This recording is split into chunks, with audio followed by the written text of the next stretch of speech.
Stop, jangan bicara itu lagi. Betul atau tidak, kita ini tetap menghormati innal ulama warasatul anbiya. Kita hormati ulama, kita juga hormati para habaib. Sudah Pak, jangan terlalu banyak tanya. Apalagi saya orang dari kafir. Hormati dua-dua itu. Tidak yang berkelahi, sudah Anda usah perhatikan Imadudin, Imadodon, itu anak kan umurnya belum. Ilmu tanpa pengalaman bagaikan huruf yang mati. Coba lihat itu asam sulfat yang jadi wakilnya Prabowo sekarang kan dibanting-banting oleh publik karena ilmu tanpa pengalaman bagaikan huruf yang mati, jadi asam sulfat. Begitu. Pengalaman juga tanpa ilmu orang bisa sesat. Mana contohnya Ustadz? Itu yang bisa bicara dengan semut, gupron, tumpul itu.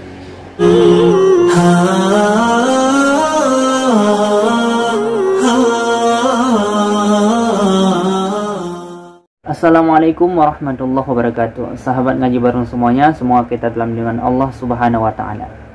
Pada kesempatan kali ini kita akan melihat yaitu sebuah video ceramah Ustadz Yahya Waluni.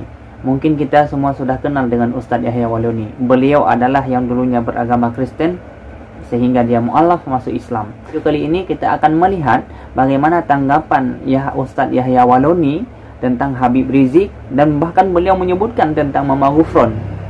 Nah, kita melihat bagaimana beliau juga mengomentari masalah nasab. Mari kita lihat tanggapan Ustadz Yahya Waluni tentang masalah nasab Habib Rizik dan beliau juga menyebut Mama Ghufron.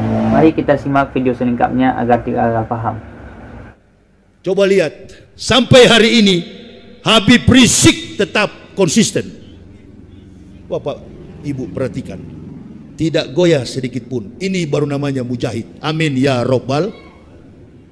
Terus bagaimana Ustadz mengenai terkait dengan kasus? Saya tadi di rest area apa yang terakhir saya sholat zuhur ini, 10 menit langsung keluar kandeman.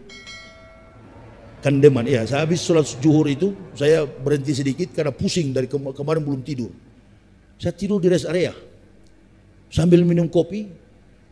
3 orang tanya dari Jakarta, mereka mau ke Lamongan. Ustadz mau ke mana? Saya bilang saya mau pergi ke Banjarnegara. Mau tanya Ustadz, tanya apa? Ini lagi ribut ini masalah nasab Ba'alawi dengan Wali Songo. Saya langsung skak mati. Ya, kalau main catur, teorinya Anatoly Karpov. Stop, jangan bicara itu lagi. Betul atau tidak, kita ini tetap menghormati innal ulama warasatul anbiya. Kita hormati ulama, kita juga hormati para habaib. Sudah Pak, jangan terlalu banyak tanya. Apalagi saya orang dari kafir. Hormati dua-dua itu. Tidak yang berkelahi, sudah Anda usah perhatikan Imadudin, Imadodon, itu anak kan umurnya belum. Ilmu tanpa pengalaman bagaikan huruf yang mati. Coba lihat itu asam sulfat yang jadi wakilnya Prabowo sekarang kan dibanting-banting oleh publik karena ilmu tanpa pengalaman bagaikan huruf yang mati, jadi asam sulfat. Begitu. Pengalaman juga tanpa ilmu orang bisa sesat. Mana contohnya Ustadz? Itu yang bisa bicara dengan semut, gupron, tumpul itu. Coba Pak Kiai artikan bahasa Arabnya. Saya nggak ngerti Pak Kiai. Saya juga nggak ngerti bahasa Arab. Saya cuma tahu bahasa Manado. Tapi tidak sebodohnya saya ini. Jangan coba-coba. Saya juga sering pegang kamus. Ini sampai bilang orang Kristen pun masuk surga. Masuk surga dari mana? Inna atatna lil kafirina salasila wa aklalau wa sa'ir. Neraka yang paling panas adalah sa'ir, tempat orang-orang kafir. Sesungguhnya kata Allah, kami sediakan bagi orang kafir belenggu, rantai dan neraka yang menyala-nyala. Siapa orang kafir itu? Al-Quran juga menjawab, laqad kafara allazina qalu innallaha masih ibnu Maryam. Kafirlah orang-orang yang berkata Isa anak Maryam adalah Tuhan selain Allah. Ayo, saya bilang istri, keluar kita dari Kristen, kembali kita ke Islam.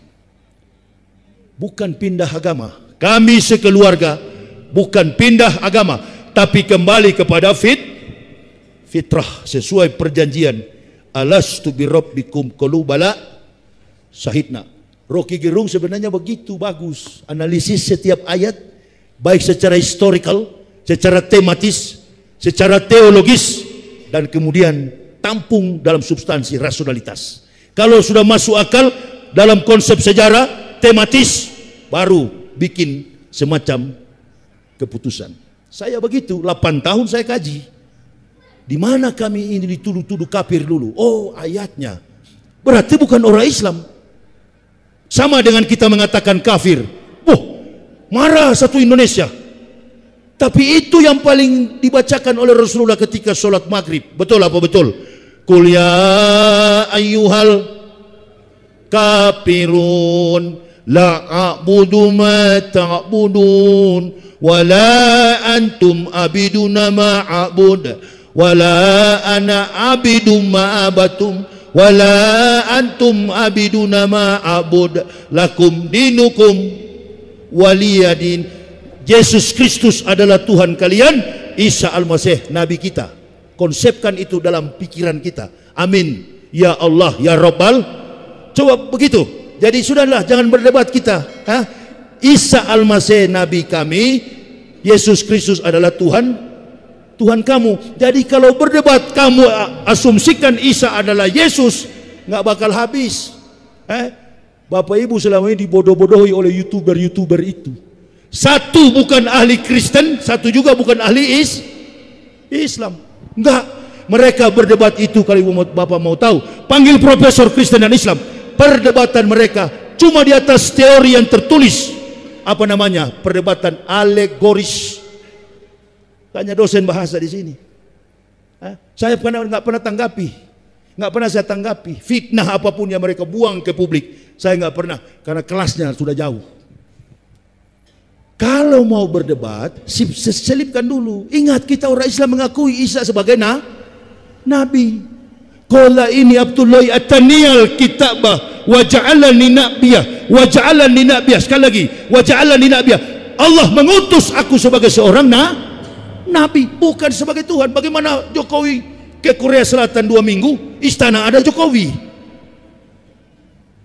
Kira-kira begitu ya. Nah, baru berdoa bahasa Ibrani, Abinu Seba Samayem Yitkada Semeka Tabu Malkuteka Yaseresoneka Kaserga Ambares Etlem Hukan Utan Lanu Hayom. Itu bahasa Ibrani. Abinu Seba Samayem, Bapa kami yang di surga. Doa Bapa kami.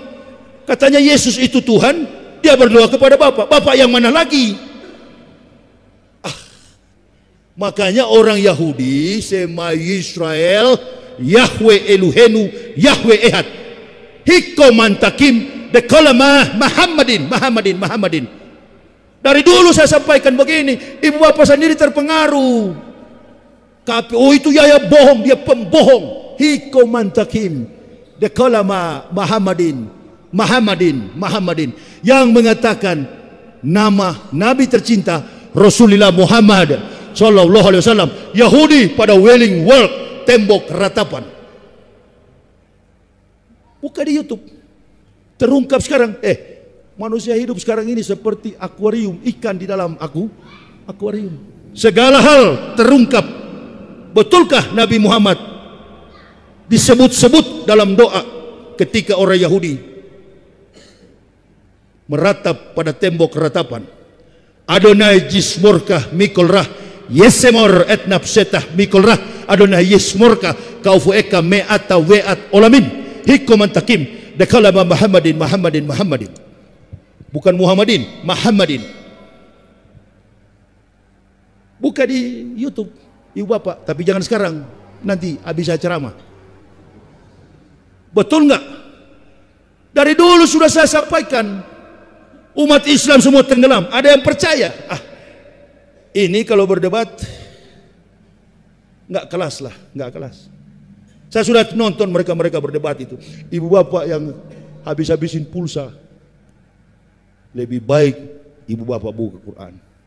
Alif lam mim zalikal kitabul la raiba fi hudalil muttaqin. Ada seorang muslim setiap saat WA sama saya tidak mau angkat. Ustadz, bagaimana caranya supaya saya bisa menghafal ayat-ayat suci kitab Kristen? Karena saya mau berdebat dengan orang Kristen. Kamu Kristen atau Islam? Saya orang Islam Ustadz. Nama saya ini. Kamu jangan hafal ayat kafir itu, kamu hafal ayat Quran. Enggak Ustadz, saya mau mengislamkan mereka. Tak ada orang yang masuk Islam kecuali izin. Jangan dipaksa lah, ikra hafidin. Saya islamkan orang ini sudah ribuan kiai, puluhan ribu di Indonesia ini. Bahkan ada satu kampung di Mentawai, Sumatera Barat, jengkel saya ceramah, satu kampung masuk Islam. Buka aja di YouTube. Karena jengkel sama Ustadz Yahya, masuk Islam. Terangkan kepada setidak-tidaknya, ini kalau orang Kristen dengar, ini kan tidak menantang. Yang di Medan paling bagus dengan di Manado. Sementara ceramah di masjid begini, gereja di samping sana. Memang enak sekali baku hantam begitu. Sampai saya bilang itu kawan saya di sebelah sana, pendeta itu, kawan saya, itu kalau mati tempatnya neraka jahanam. Bukan benci ibu bapak, bukan cari muka, bukan cari muka. Sayang kepada mereka, dokter yang baik ketika mendiagnosa sebuah penyakit dalam diri seorang pasien, dokter akan menggunakan dosis obat sesuai ukuran bagi pasien yang sakit. Tidak ada sakit pinggang lalu diberi obat sakit mah. Tidak ada sakit bisul diberi obat sakit kepala. Itu dokter tidak jujur, namanya malpraktik. Dokter yang jujur berani bicara kebenaran. Kulil haq walau kana murad. Enggak ada. Saya berjalan kemana-mana di bandara, di pelabuhan. Ini ustu bi rabbi wa rabbukum. Doanya Musa. Ya Allah, lindungi saya. Lindungi diri saya dalam perjalanan. Berikan saya kekuatan. 3 Juli kemarin saya ke Medan, 3 Juli tragedi terjadi. Wallahi, pesawat Citylink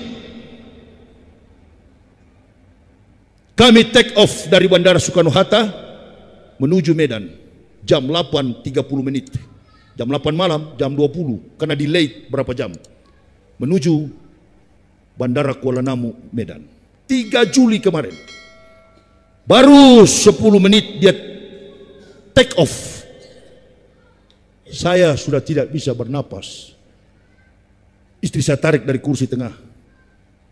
Pindah ke belakang, Pak. Ada komando dari pramugara dan pramugari. Penumpang jangan berdiri, pesawat lagi take off. Tapi napas saya sudah di leher. Kemarin, karena pembengkakan sampai sudah ke paha. Itu sebelum saya ketemu Pak Edi Rahmayadi. Saya duduk di belakang toilet. Ditanya oleh siapa, oleh pramugari. Pak, kenapa Bapak berkeringat sekali? Saya bilang saya susah bernafas. Coba Bapak duduk bisa? Bisa, tapi jangan gantung, jangan gantung. Kalau boleh, saya duduk di lantai saja dan kaki saya lurus. Makanya saya tadi sholat minta kursi dan duduk pun harus lurus. Tapi Bapak bisa duduk? Bisa, tapi jangan gantung kaki saya. Duduk aja. Kalau tidur, kalau tidur lebih bagus. Sudah kami siapkan selimut sama bantal. Tindakan Bapak bagus. Istri saya keluar, Pak, tidak apa-apa ya? Saya cuma korean tangan, tidak apa-apa. Sabar. Tapi saya sudah susah bernapas karena pesawat sudah naik ke atas. Pak, kenapa tidak lapor tadi? Saya belum terasa tadi. Bu, baru sekarang saya terasa, Mbak. Coba ada obat, kira-kira obat apa saja saya minum? Udah ada, Pak. Atau air hangat saja. Diumumkan kalau ada dokter. Oh, dokter keluar. Sudah mulai lepas sabuk pengaman. Beberapa orang ke belakang. Ada 2 dokter. Dokter anak dan dokter biasa. Rupa-rupanya dokter anak ini kenal sama saya. Kebetulan beliau polisi.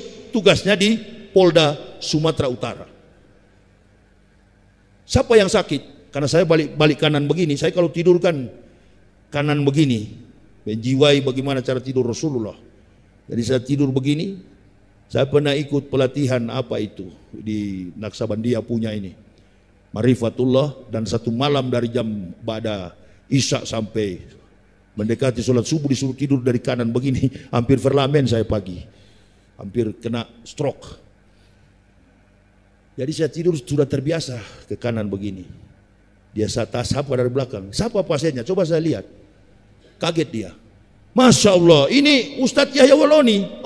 Bilang Ustadz Yahya Waloni, satu pesawat situ langsung beberapa orang yang kenal langsung keluar. Tapi bukan cuma Islam di dalam pesawat itu, karena pesawat itu tidak ditulis ini pesawat Muslim. Mungkin yang kafir dengar, alhamdulillah, bagus mati kau di situ. Pasti doanya begitu, pasti dia ketawa. Kalau bisa WA, karena handphone mati, dia sudah WA pendetanya. Ini Yahya sudah mau mati di atas pesawat. Padahal tujuan kita hidup adalah mati. Konsistensi kehidupan kita adalah mati. Jangan hidup kalau takut mati. Udah, berdiri dia. Berdiri. Mana. Itu. Wah, bukan orang Islam. Tengok, semua di pesawat itu tengok. Datang Pak Akbar namanya, polisi. Ustadz ada bawa obat. Saya bilang ada obat yang biasa saja dikasih dokter di puskesmas. Ya mana obatnya? Saya lihat. Wah ini bukan mah, ini penyakit mah. Ini jantung ini Ustadz. Dia spesialis anak tapi tahu kaki saya bengkak. Ini bukan mah ini. Karena pertama analisa dokter ya puskesmas lah. Ini katanya cuman GERD. Ditambah waktu saya habis puasa itu juga memang ada mah. Jadi ini bukan ini Ustadz, jantung ini. Untung tidak ke paru-paru. Kalau ke paru-paru bisa langsung meninggal orang. Sudah, angkat sedikit kakinya ada laci yang kosong itu. Saya tidur di situ, dia bawa lemari itu di paling belakang. Kamar mandi, toilet. Saya bukan kamar mandi, toilet pesawat. Saya di belakangnya, di samping pintu keluar itu. Saya sudah gantung kakinya, agak enak. Nah, rupa-rupanya ada dokter perempuan di situ. Dia juga dekati. Sahabat ngaji bareng semuanya, ketika kita mendengar ceramah Yahya Waloni, Ustadz Yahya Waloni, ini adalah beliau sangat bijak dalam menanggapi hal ini, tentang masalah nasab, tentang masalah mama gufron, dan tentang masalah yaitu yang tidak dihargai, yaitu wakil pemimpin kita. Nah, karena tidak ada ilmu, itulah pentingnya ilmu. Kita dalam menanggapi hal ini perlu ilmu. Dalam kita menanggapi hal apapun perlunya ilmu. Dimanapun kita berada perlunya ilmu. Makanya ada satu cerita ketika Abu Hurairah, yaitu sahabat Nabi, sedang berada di pasar kota Madinah. Beliau adalah memanggil semua orang-orang pasar. Wahai orang-orang pasar, silahkan kalian datang ke masjid, karena di masjid sedang dibagikan harta-harta warisan. Maka yang sedang berdagang menutup dagangannya, yang sedang berbisnis menghentikan bisnisnya. Mereka datang semua ke masjid. Nah, sehingga mereka datang ke masjid, ternyata tidak ada dibagikan harta warisan. Satupun tidak ada dibagikan harta warisan. Maka orang-orang pasar kembali lagi menjumpai yaitu Abu Hurairah. Orang-orang pasar dengan sangat kecewa. Wahai Abu Hurairah, mengapa engkau rela membohongi kami, padahal kami adalah yang sudah percaya kepadamu? Maka Abu Hurairah sambil tersenyum. Wahai orang-orang pasar, kata Abu Hurairah, apa yang kamu lihat di masjid? Kami tidak ada melihat yaitu harta warisan sedang dibagikan harta warisan. Apa yang kamu lihat di masjid? Kata Abu Hurairah, kami cuma melihat yaitu ada satu kelompok yang sedang duduk membahas yaitu tentang hukum-hukum Islam, membahas halal dan haram. Ada satu kelompok yang sedang membaca Al-Quran, ada yang sedang yaitu sholat sunnah, sholat di masjid. Nah, Abu Hurairah menjelaskan, wahai orang-orang pasar, ketahuilah bahwa Rasulullah adalah tidak meninggalkan kepada kita harta warisannya, tetapi beliau adalah meninggalkan kepada kita ilmu. Dengan ilmu kita bisa membedakan mana yang halal dan mana yang haram. Nah, ada satu kelompok yang sedang membahas hukum-hukum agama tentang halal dan haram, ada yang membaca Al-Quran. Itulah warisannya Nabi. Nah, karena Rasulullah juga berpesan dalam hadisnya, sesungguhnya adalah para ulama ini adalah waris para nabi. Innal anbiya'a lam yuwarrisu dinaran wala dirhaman. Para nabi tidak meninggalkan kepada kita, tidak mewariskan kepada kita adalah dinar dan dirham. Innamal warrasul ilma faman akhadahu. Tetapi beliau adalah mewariskan kepada kita adalah ilmu. Faman akhadahu, maka siapa yang mengambilnya, dia telah mendapatkan keuntungan yang banyak. Itulah pentingnya ilmu. Makanya tadi dengan orang disebutkan di dalam cerita tersebut, ada orang yang sedang berdagang, dia tahu mana halal dan haram. Begitu pula kita. kita dalam menanggapi hal apapun, kita harus punya ilmu. Jangan sembarangan kita langsung mencaci, langsung ini tidak betul, ini salah. Ulama kita salahkan, seolah-olah untuk kepentingan sendiri kita salahkan, ini tidak benar, tidak betul, tidak mau mendengar pendapat orang lain. Ini yang sangat salah. Maka kita dimanapun kita berada, pentingnya ilmu itu adalah sebagai warisannya Nabi. Nabi tidak mewariskan dinar dan dirham, tetapi Nabi mewariskan kepada kita adalah ilmu. Makanya kita wajib memuliakan ilmu, memuliakan ulama, orang-orang yang berilmu. Itu juga pesan Rasulullah. Nah, ulama itu bagaikan yaitu lampu, disebutkan di dalam hadisnya, yaitu al-ulama'u sirajud dunya wa masabihul akhirah. Ulama itu adalah sebagai lampu sirajud dunya dalam dunia, wa masabihul akhirah, dan menjadi pelita di akhirat. Bila tidak ada lagi ilmu, orang-orang yang berilmu, ulama-ulama dalam ini, akan gelap dunia ini. Begitu pula menjadi pelita di akhirat. Kita dengan mengamalkan ilmu akan menjadi pelita kita yang menolong kita di akhirat. Nah, makanya sangat pentinglah ilmu kita dalam hal apapun. Ilmu yang kita dahulukan, jangan dahulukan akal. Akal ini adalah nafsu, jangan dahulukan nafsu. Tapi dahulukan ilmu, jangan dahulukan nafsu. Semoga video yang kita nonton ini bermanfaat bagi saya sendiri dan bermanfaat bagi kawan-kawan, bermanfaat bagi saya sendiri dan bermanfaat bagi sahabat-sahabat ngaji bareng semuanya. Assalamualaikum warahmatullahi wabarakatuh.